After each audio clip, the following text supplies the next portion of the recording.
Hello friends, അങ്ങനെ year ending ആയിക്കൊണ്ട് നല്ലൊരു പോർക്ക് ഫ്രൈയുടെ റെസിപ്പിയാണ്. അപ്പോൾ ഇതിൻ്റെ പച്ചമണം മാറാൻ വേണ്ടിയിട്ട് നാരങ്ങാനീരും കൂടി ഒഴിച്ചാണ് ഞാൻ ക്ലീൻ ആക്കിയിരിക്കുന്നത്. പിന്നെ അതിലേക്ക് ആവശ്യമായിട്ടുള്ള കുരുമുളക് പൊടി, മഞ്ഞൾപ്പൊടി എല്ലാം കുക്കറിലാക്കി ഒറ്റ വിസിലാണ് വെച്ചത്. കാരണം ബീഫിൻ്റെ അത്ര ഒരു വേവില്ല, അത്രയും വിസിലൊന്നും നമ്മൾ വെക്കേണ്ട ആവശ്യമില്ല. ഒറ്റ വിസിൽ തന്നെ വെന്ത് കിട്ടും. അതിൻ്റെ നെയ്യൊക്കെ അപ്പോൾ തന്നെ ഇറങ്ങിക്കിട്ടും. പിന്നെ ഇതിന് മസ്റ്റായിട്ട് തേങ്ങാക്കൊത്ത് വേണം. ഇതിന് അത്യാവശ്യമായിട്ടുള്ള ഒരു ഐറ്റമാണത്. അപ്പോൾ തേങ്ങാക്കൊത്ത് ആദ്യമായിട്ട് വഴറ്റി, പിന്നെ നമ്മൾ വഴറ്റുന്നതിനായിട്ടുള്ള സബോള, ഇഞ്ചി, വെളുത്തുള്ളി. അപ്പോൾ ഇഞ്ചി വെളുത്തുള്ളി ഞാൻ കുറച്ച് അത് അരിഞ്ഞു വിടും, അല്ലാതെ ഞാൻ അത് രണ്ടും കൂടെ ചതച്ചും കൂടെ ചേർക്കുന്നുണ്ട്. അപ്പോൾ അതിൻ്റെ കൂടെ ധാരാളമായിട്ട് വേണ്ടത് നമ്മുടെ കറിവേപ്പിലയാണ്. അതും കൂടെ നന്നായിട്ടിട്ട് വഴറ്റി നല്ല സെറ്റാക്കി നല്ലൊരു ഗ്രേവി തയ്യാറാക്കണം. അപ്പോൾ അതിനായിട്ടുള്ള പിന്നീട് മസാലകളാണ് ഇവിടെ വെച്ചിരിക്കുന്നത്.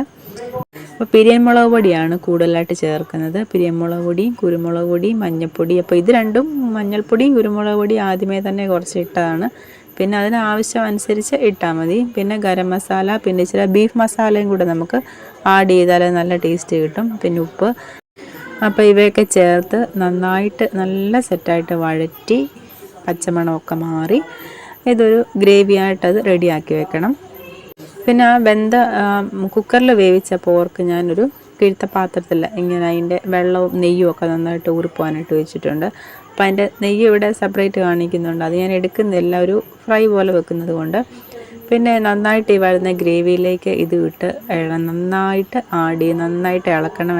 ഇളക്കി അടച്ച് വെച്ച് ആ ഒരു ഫ്രൈ ആകുന്നതിലാണ് ഇതിൻ്റെ ടേസ്റ്റ്. അപ്പോൾ അതിനിടയ്ക്ക് നമുക്ക് കുറച്ച് ഉപ്പ് നോക്കിയിട്ട് അതിൻ്റെ പെരിഞ്ചീരകവും അതുപോലെ കുരുമുളകും പൊടി ചതച്ചതും ഒക്കെ ആഡ് ചെയ്ത് കൊടുക്കാവുന്നതാണ്. അപ്പോൾ എല്ലാം കൂടെ നന്നായിട്ട് ഇളക്കി ഇതുപോലെ കുറച്ച് നേരം ചെറിയ തീയിൽ, അപ്പം ഒരു വിസിലടിച്ചപ്പം തന്നെ അതിൻ്റെ വേവ് ഏകദേശമായി. അപ്പോൾ പിന്നെ വലിയ തീയിലിട്ടത് വേവിക്കേണ്ട, അതുപോലെ അധികം എണ്ണയുടെ ആവശ്യമില്ല, നെയ്യ് ധാരാളമായിട്ടുണ്ട് ഇതിന്. അപ്പോൾ ഇങ്ങനെ ഇളക്കി നന്നായിട്ട് ഫ്രൈ ആകും, ഇങ്ങനെ ഇളക്കിക്കൊണ്ടിരിക്കുക. അപ്പോൾ അത് കുറച്ചൊരു കറുത്ത, നമുക്കല്ലാത്ത ഒരു പരുവം വേണമെന്നുണ്ടെങ്കിൽ ആ പരുവത്തിലെടുക്കാം. ഞാനൊരു ഇച്ചിരി കൂടെ ഒരു ഡീപ്പ് ഫ്രൈ ആയിട്ടാണ് എടുക്കുന്നത്. അപ്പോൾ അങ്ങനെയുള്ളവർക്ക് നന്നായിട്ട് ഇളക്കി അങ്ങനെ സെറ്റ് ചെയ്തെടുക്കാവുന്നതാണ്. അപ്പം ഈ രീതിയിൽ വെക്കാത്തവരൊക്കെ ഒന്ന് ട്രൈ ചെയ്ത് നോക്കുക. നിങ്ങളുടെ അഭിപ്രായങ്ങളൊക്കെ പറയുക.